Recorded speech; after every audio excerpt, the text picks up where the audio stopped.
The Kansas City Royals have a whole new player development staff under new general manager JJ Piccolo. When can you expect these pitchers to show improvement?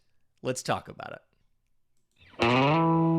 You are Locked On MLB Prospects, part of the Locked On Podcast Network, your team every day.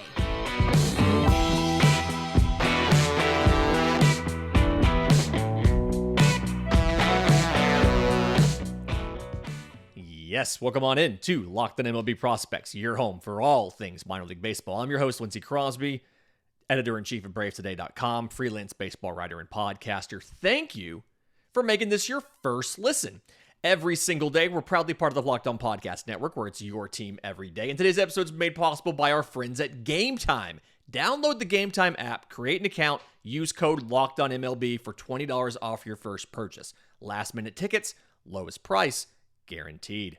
Fun one for you today. I hopped on the Royals Rundown podcast with Jacob Millham. We talked about this Kansas City farm system, where the top prospects are, some of the expectations for some of these young pitchers, and then how a new player development staff can develop these pitchers, and how it's not so much how to throw a pitch as it is understanding when to throw the pitch and why. Really fun conversation. Hope you enjoy. Hello and welcome back to the Royals Rundown podcast. Jacob Millham still here, and I have a very special guest with me right now, Lindsey Crosby of the Locked On MLB Prospects podcast. Lindsey, how are you doing tonight, man? Oh, I am. Listen, baseball is tomorrow. I am so happy our long national wait is over because the game that we love is back, and I could not be happier. You got me at the best night of the year. Has spring training changed anything for the prospect outlook? So a lot of spring training, I struggle sometimes because you have to figure out, when you look at the stats, what is a useful stat and what is small sample size or lucky convenience, things like that. If you're curious about trying to go back and look at spring training stats to figure out if they're useful or not, when you pull up a guy on Baseball Reference, there's a little thing in the spring training stat line. It says quality of opponent, and it's a 1 through 10 score. Yep. So I'd like, before anybody gets super hyped about a stat line they see in spring training, go look to see how good the competition was they were playing. But one of the big things for me is I always like to go and look at the physical changes. Look at the guys who have, maybe they've lost some weight, maybe they've added some muscle, maybe they somehow hit a growth spurt. Some of those international guys do things like that. And there's some of these guys that came into camp in pretty good shape. Some of them, like Drew Waters, came into camp and then got hurt. He was one of the ones that was reported to be in a little better shape, had lost some weight, looked a little larger in the upper half. But for the most part, I'm just really excited to see where these guys go in 23. I did see towards the end of spring training, Gavin Cross got quite a bit of run there, looked pretty good. The patience looked to be real. We always talked about he had kind of gap-to-gap line drive power, and then he'd pull a home run, but it felt like the power had come in a little bit more. So felt a little better. Looked like he was doing better than that 25% strikeout rate in low A last year. So kind of made you feel good that he's taking the steps he needs to take. Obviously, profiles to be a high A guy, but you have to wonder, would they maybe get him to double A sooner rather than later? So spring training was useful, but it's still mostly about what are you going to do in the season for me, unless it's a pitcher who got a new pitch. That's always fun. Oh yeah, for sure. And I will say that is one of the most frustrating things to me about spring training is we're looking for all these new things and a reason to get excited about certain players. And I go straight to Baseball Savant because I want some of that StatCast. I want some of that insight. And for the Royals, they don't play in a StatCast park, unfortunately. So that was very, very frustrating.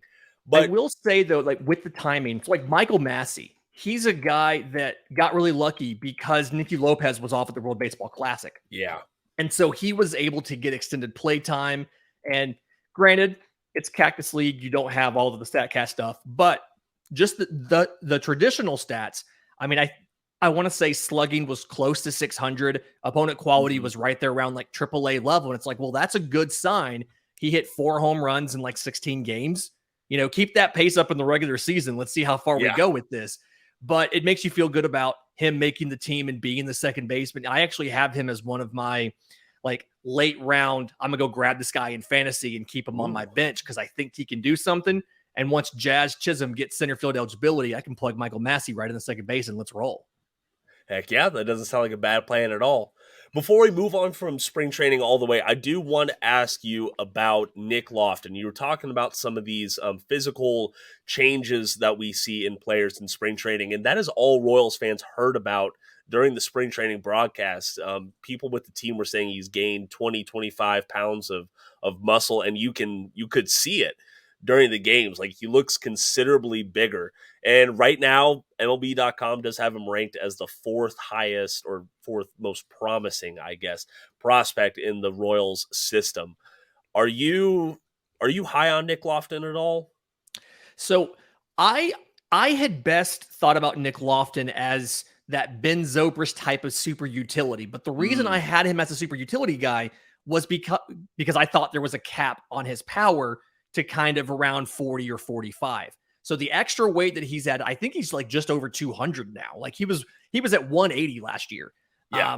It's something where you saw when he went to AAA, his strikeout rate went up, his walk rate went down. So he's not quite a finished product, but it's something, his approach was very good. It was just, he was limited power wise, as long as the speed hasn't backed up. And I didn't get to see a lot of him actually play, but as long as the speed didn't back up, he feels like the guy, above average arm, really good baseball instincts, and has a really good first step. And so he should be able to do havoc on the base paths with these new stolen base rules. He should still be able to cover short, to cover third, to cover second, to play in corner outfield, provided that speed hasn't backed up. He has the ability to play 4, 5, 6 positions at an average to above average level, and now hopefully be able to have at least an average power tool, which means nothing is below average. He's one of those guys that, everything's average or above average, but some of his parts, you probably raise his ceiling from like a 50 to a 55, which takes you from an average MLBer to a guy who's a definite starter who could occasionally run into an all-star game or two. Like, that was the big missing piece for Nick Lofton was, well, one, get comfortable with the higher level of pitching like at AAA, but find a way to unlock the power. And I think he finally did. It's super exciting. I'm sure Baylor would have loved him to have that power when he was in college, but super exciting to have that here. For sure. I'm not going to complain one bit. I am very excited to see him. Probably, I am going to predict that he does make his MLB debut at some point during the 2023 season. He's 24 right now. I think he is within the competitive timeline of the Royals that they're going to want to see what they have with him moving forward. Back to our conversation with Jacob in just a minute. But first, today's episode is brought to you by our friends with Game Time. Buying tickets to a sporting event, to a play, to a comedy show, to a concert should not be stressful. And unfortunately, it is, because it's so hard to get tickets that are affordable when you want to buy them to the events that you want to go to. And that's why Game Time is here. They have a fantastic app that has killer deals on last-minute tickets for all kinds of events. It's the fastest and easiest way to buy tickets, and they've got a best price guarantee. You'll stop stressing over trying to buy tickets and instead focus your energy on having fun at the event that you're going to. They have deals on tickets right up to the day of the event. They have exclusive flash deals in the app sometimes for same-day purchases. And again, that Game Time guarantee. If you find tickets in the same section and row for less, they will credit you 110% of the difference. It's the fastest growing ticketing app in the country for a reason. You get an image of your seat so you know exactly what to expect, your view of the stage, the playing field, whatever it is. You buy the tickets in a matter of seconds. It's just like 2 or 3 taps and you're set, and the tickets go directly to your phone. No need to dig through emails and pull up a PDF to try to get it scanned and get into the facility. So, grab your tickets without the stress with Game Time. Download the Game Time app, create an account, use code LOCKEDONMLB for $20 off your first purchase. Terms and conditions do apply. But again, create an account, redeem code LOCKEDONMLB for $20 off. Download the Game Time app today. Last minute tickets, lowest price, guaranteed. I'm going to assume my listeners have not listened to your preview, to your review of the farm system yet. So I'm going to kind of start from base level. No, we can both agree Gavin Cross is the consensus number one prospect, right? Gavin Cross is the number one prospect. He feels like he's a fast mover.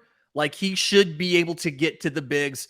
I would say probably by some point in time in the second half of next year. Like, if not sooner. It just feels like he's a fast-moving guy. I could very much see one of those high A to double A, maybe 2 triple A moves this year. But worst case scenario, it feels like you're still looking at provided he's healthy, high A to double A, maybe cup of coffee in triple A this year, contending for a job next year. And something where MJ Melendez probably spends a little more time behind the plate. You can put him at... You can put Gavin Cross right into that corner outfield slot. Honestly, I think with the arm, he could play right field. Above average to plus, it's a little different to me. I sometimes see it as better than above average. Sometimes I see it, it's like, okay, it's kind of above average. The speed, not a separating tool, but it's enough. He can go first to third on a single. He can steal bases using the instincts. The rule changes will help him. It feels like the intangibles as well. You're looking at consensus number one in the system. And I honestly have him as a top 50 player in baseball right now, or top 50 prospect. I was so surprised when Fangraphs dropped their top 100 prospects and he wasn't even, I think he was like 120 or something like that. I think Gavin Cross is going to surprise a lot of people not familiar with the Royals system. And you know what? Rightfully so. There's not a whole lot of folks that are keeping active tabs on Royals prospects nowadays. But I will agree with you on, I think he could start this season at Double-A in Northwest Arkansas. The Diego Hernandez injury earlier on in spring training did open up a spot for the Naturals. So I think maybe he could at least go there for a little while, make his case, and he might just end up staying there. Who knows? I don't think he would get demoted personally, but we'll have to wait and see. And this is why we're so excited for opening day, because there's a lot of this talk has been, hey, wait and see what happens. We will, just got to see them on the field, got to see them play, things like that. And we're finally getting that. So I am very, very excited. I got to hit on it. I love Ben Kudrna. I've interviewed him before. He's a great guy. I think he has a great baseball mentality. But just like Gavin Cross is the consensus number one guy, I think most people agreed Ben Kudrna is not the top 2 prospect that MLB.com has him pegged at. Do you agree, Lindsay, or is that the right spot to have him at? So Baseball America had him, I think, at 4. I had him down actually at 5. And it's not because I don't like him. One, I thought Michael Garcia deserved that number 4 spot. That was kind of a thing to me. And I was anticipating he'll be 4 after opening day when Drew Waters graduates. But part of it for me is you look at the stuff, right? The stuff is promising. The fastball, wait, back up a little bit. He has a good frame. 6'3". I want to say he was listed last year at 215. I feel like he's a little bit bigger than that now. Yeah. But fastball sits 95 or so. He can run it up a little more. I think the slider, I love a good gyro slider. I think the slider has a little more work to do on it. And honestly, I wish he'd throw it a little bit harder. I feel like a lot of the gyro sliders benefit from coming in. You want him to look like the fastball and tunnel off the fastball, but he's got such a velocity difference because it averages like 82, and the fastball, again, is around 95 or so. And so I think if the slider came in about 85, it'd be a little firmer, and it would end up being a plus pitch. Right now, it's probably average and could get to average, but I do think the tools are there, right? The delivery is an easy, smooth, repeatable delivery. He does sometimes get a little cross body. He kind of works across the body. He might spin open a bit. It's not as consistent, but it's a clean delivery when he does it right. So like the tools are there, the raw tools are there, but you can kind of tell he's 19, especially when he throws his changeup, because prep pitchers just don't really need changeups. And so again, I think the changeup could be a promising pitch too. It's just he doesn't really disguise it well. It doesn't tunnel very well because he's not used to it. So I can see why Pipeline would put him number 2. I can see why Baseball America would have him number 4 or 5. I think that his true talent level right now is probably closer to the 4 or 5, but I think his ceiling might be closer to the 2 if he can make all of these things click. Add another tick or 2 of velocity on the fastball, get the slider a little bit harder and firmer, get the changeup to disguise a little better, and then just keep the mechanics clean.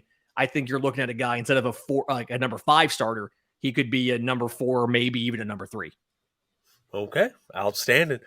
Hey, we're already talking about Kudrna, so let's stick with his draft class mate in Frank Mozzicato.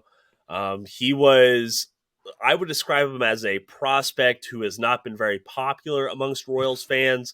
They selected him 7th overall in 2021 draft. It's, just folks were expecting more of a splashy, of a sexier pick. And, Frank Mozzicato really wasn't that. Pipeline does have him ranked as the 7th overall prospect. I do want to get your thoughts on him, though, because there's a lot of variance in people's profile of him.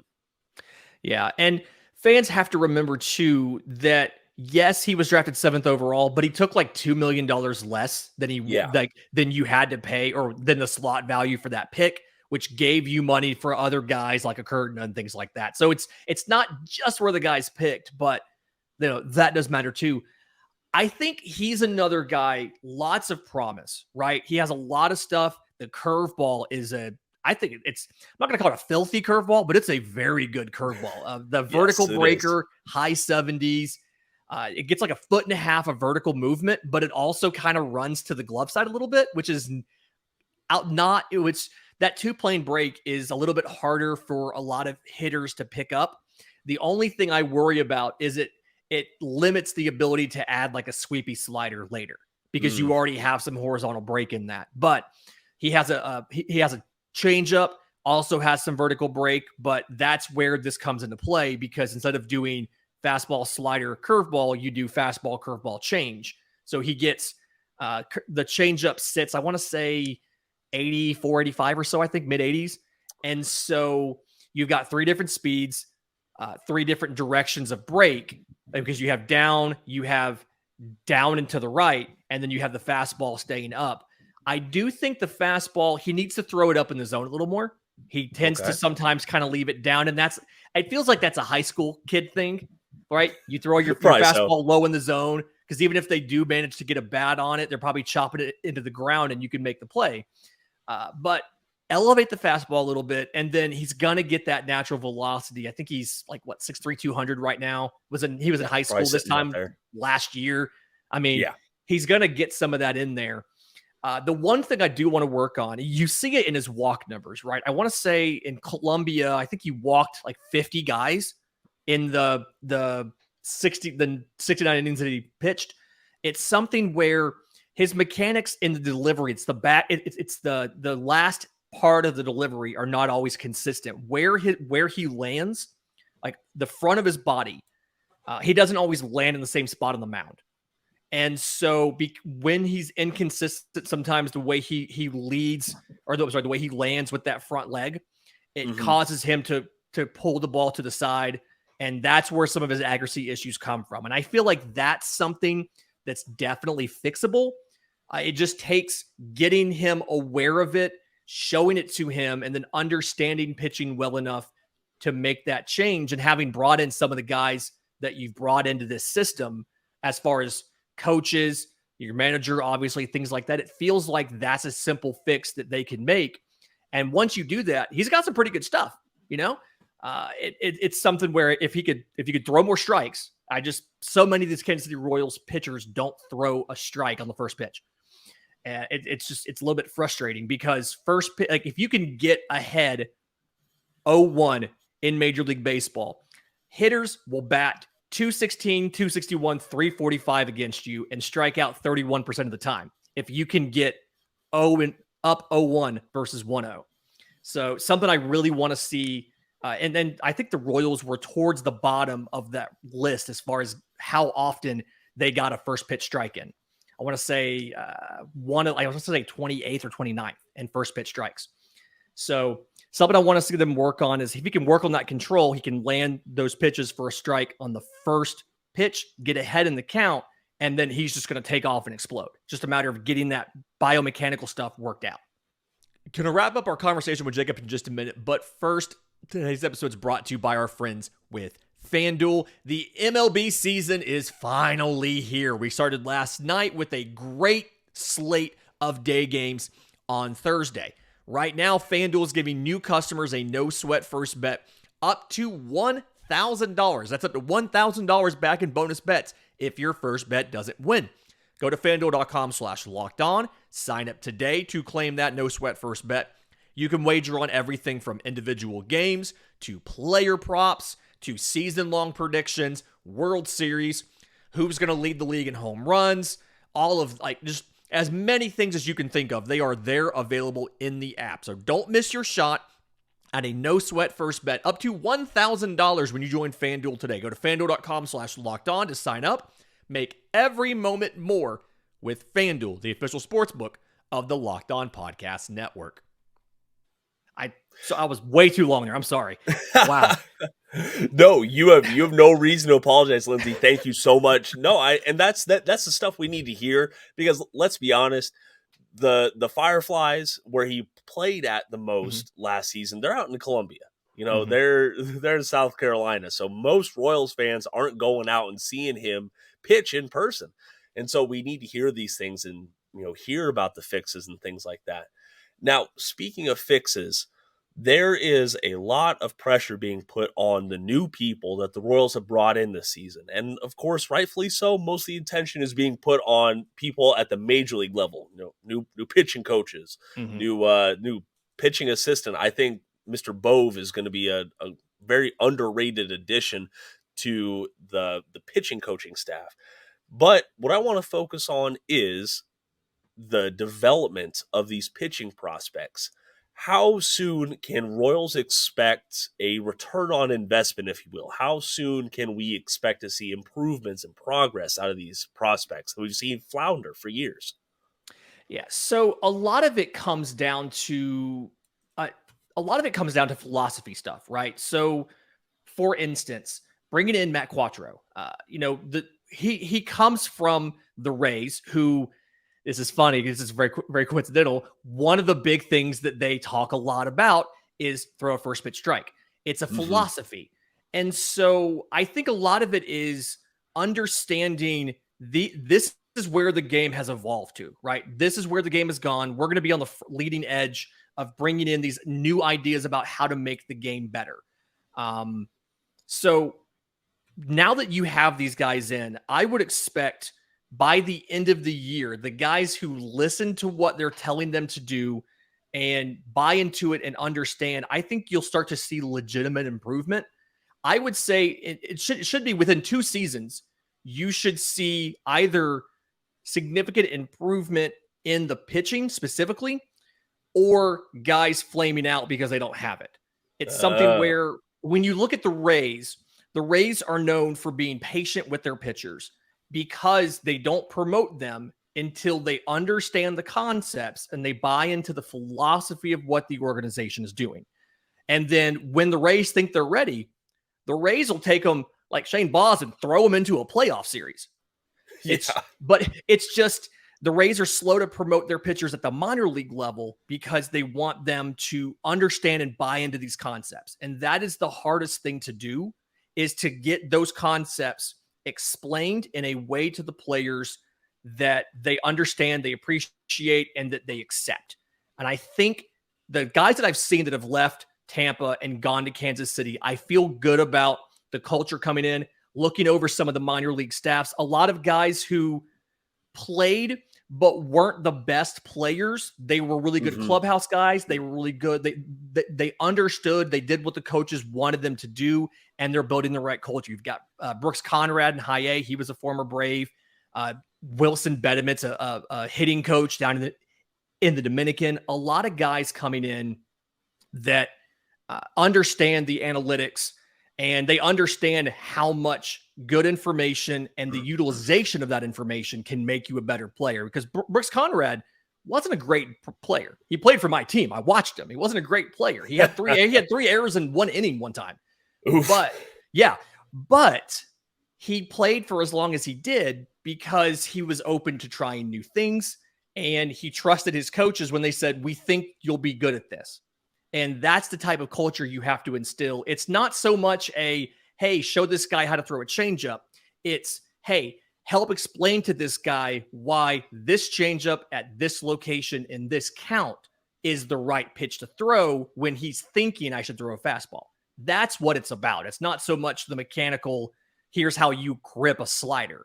It's when do you apply that slider in the situation to get that hitter out. And I think that's the strength of the staff that you've brought in, starting at the very top and working all its way down. So I feel good about getting results, seeing some of the pitchers looking better this year, and by the end of next year, having a much clearer idea as to which of all of these pitchers that we've drafted in 2020 or 2021, your Beckways, your Mozzicatos, your Curdnas, all these guys, are they going to work out or are they not going to work out?